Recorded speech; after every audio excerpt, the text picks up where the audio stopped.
Katta oilalarni evlab o'tirgan kelin poshshalar noodatiy taom bo'lsin, kam xarj lekin barakali bo'lsin deysizlarmi? Bo'ldi, es qilamizda.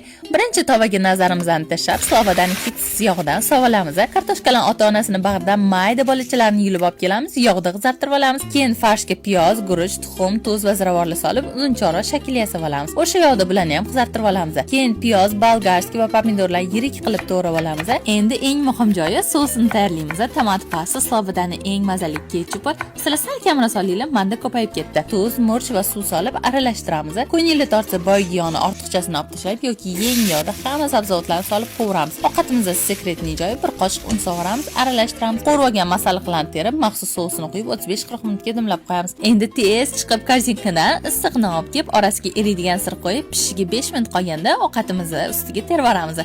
Podachasiga alohida e'tibor berib, dasturxonga tortamiz. Oh, buni hidlari-yu so'shinligini gapirmasam ham ko'rib turibsizlar. Nonlarni botirib yeb olasizlar. Esli joy kelinglar, mehmon bo'lib ketasizlar.